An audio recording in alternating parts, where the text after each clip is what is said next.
एक ईंट पर खड़े हैं विठल भगवान। भक्त पंडुलिक की भक्ति से प्रसन्न हो श्री कृष्ण एवं रुक्मिणी जी उसके घर पधारे। उस समय पंडुलिक अपने पिता की सेवा में था, अतः उसने भगवान को इंतजार करने को कहा। पंडुलिक के द्वार पर भगवान एक ईंट पर खड़े हो उसका इंतजार करते रहे और विठल कहलाए। वैसे तो संपूर्ण पृथ्वी पर भगवान के अनेक मंदिर और विग्रह विराजमान हैं, जिसमें प्रभु की अलग अलग मुद्राएं, अलग अलग लीलाएं तथा अलग अलग स्वरूप देखने को मिलता है। कहीं उनकी राधा रमण बनकर बीते भर की मूर्ति है, तो कई राजा बनकर द्वारिका में विराज रहे हैं। कहते हैं ना, जाकी रही भावना जैसी, प्रभु मूरत देखी तीनों जैसी। परंतु क्या आपने कभी भगवान को अपनी कमर पर हाथ धरे एक ईंट पर खड़े देखा है? अगर नहीं तो आइए आज हम कराते हैं आपको पंढरपुर के श्री हरि विठल नाथ की कथा से अवगत। 6वीं शताब्दी में पुंडलिक नामक एक भक्त पंढरपुर महाराष्ट्र में जन्मे। पुंडलिक का अपने माता पिता एवं अपने इष्ट देव श्री कृष्ण में अनन्य भाव था।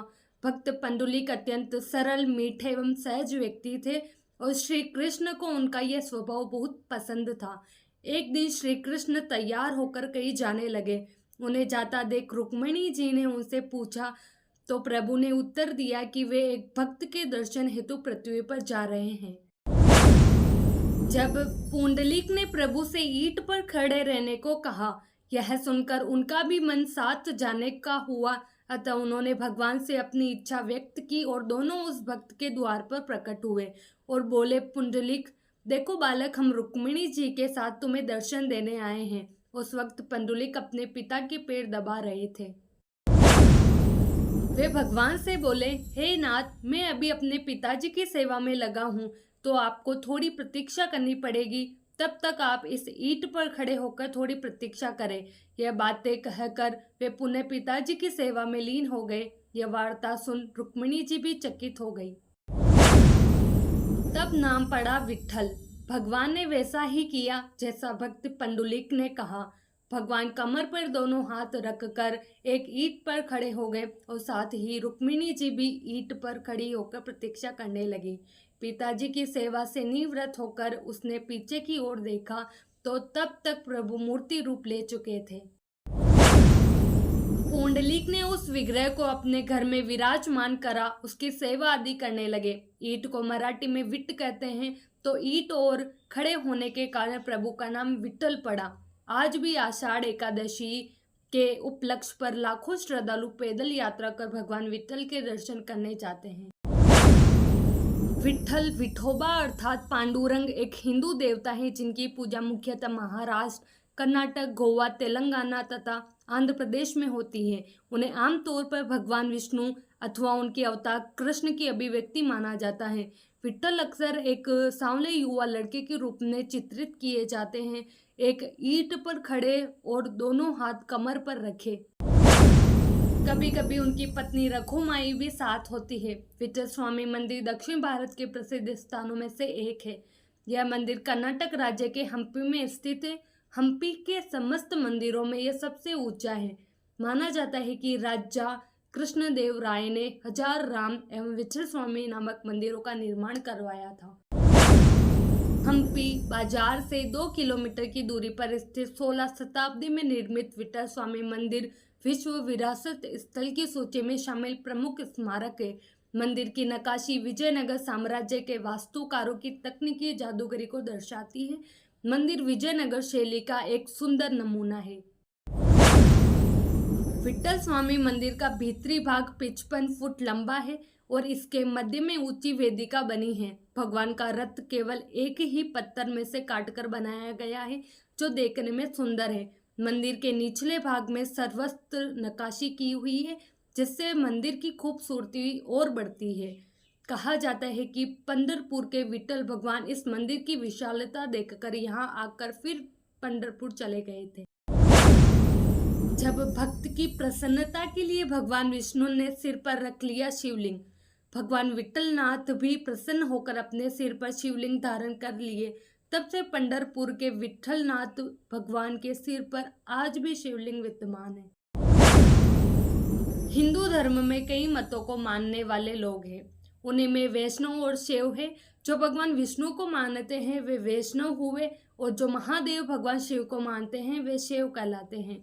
कई बार लोग अपनी अज्ञानता के कारण अपने मत को श्रेष्ठ मानते हैं और दूसरे का अनादर करते हैं। वे इस बात को भूल जाते हैं कि ईश्वर तो एक ही है, उसे चाहे जिस स्वरूप में स्मरण करें। आज हम आपको एक ऐसी ही कथा के बारे में बताते हैं जिसमें भगवान शिव ने अपने भक्त के मन का अंधकार दूर किया। एक साहूकार को काफी समय के बाद पुत्र रत्न की प्राप्ति हुई। वह अपने क्षेत्र के सुनार नरहरि के पास खुशी खुशी पहुंचा। उसने नरहरि से कहा कि भगवान विठलनाथ की कृपा से उसे एक बेटा हुआ है। वह आज उनको रत्नों से सजा हुआ एक कमर पट्टा अर्पित करना चाहते हैं। इस इलाके में तुम्हारे सिवाय कोई दूसरा नहीं है जो वह कमर पट्टा बना सके। चलो भगवान विठलनाथ की कमर का नाप ले लो और उसे जल्द बना दो। सुनार नरहरि भगवान शिव का भक्त था, वह परम शैव था। उसने पंढरपुर में रहते हुए कभी भी भगवान विठलनाथ के दर्शन नहीं किए थे। वह जब भी समय मिलता तो भगवान शिव के भजन और पूजन में व्यस्त रहता था। वह वैष्णवों के देव भगवान विठलनाथ के दर्शन से बचता था। हमेशा सिर झुकाकर ही बाहर जाता था ताकि भगवान विठलनाथ के मंदिर के शिखर का दर्शन भी गलती से न हो जाए। उसने साहूकार को मना कर दिया। साहूकार चिंता में पड़ गया। अब वह स्वयं भगवान विठलनाथ की कमर का नाप लेकर आया। उस आधार पर सुनार नरहरि ने भगवान का कमर पट्टा बना दिया। साहूकार जब भगवान को चढ़ाने गया तो वह छोटा हो गया। तब फिर सुनार से उसे बड़ा करवाया। दोबारा साहूकार भगवान को अर्पित करने गया तो वह अनुमान से काफी बड़ा हो गया। साहूकार सोचने लगा कि कहीं भगवान विठलनाथ जी उनसे नाराज तो नहीं हो गए, इसलिए वे कमर पट्टा स्वीकार नहीं कर रहे। इस बार वह सुनार से काफी निवेदन किया कि वह स्वयं जाकर भगवान की कमर का नाप लेकर आए। काफी देर के बाद सुनार ने कहा कि वह मंदिर जाएगा, लेकिन उसकी आंख पर एक पट्टी बांधनी होगी। वह हाथ से छूकर कमर की नाप ले लेगा। शर्त के अनुसार सुनार को आंखों पर पट्टी बांधकर मंदिर के अंदर लाया गया। सुनार ने जब अपने हाथों से भगवान विठलनाथ की कमर की नाप ली तो 10 भुज पंचवदन गले में सर्फ की माला धारण किए भगवान शिव उनके सामने खड़े प्रतीत हुए। अपने आराध्य को सामने पाकर उसने अपनी आंखों से पट्टी खोल दी। सामने देखा कि भगवान विठलनाथ थे। फिर उसने अपनी आंखों पर पट्टी बांध ली।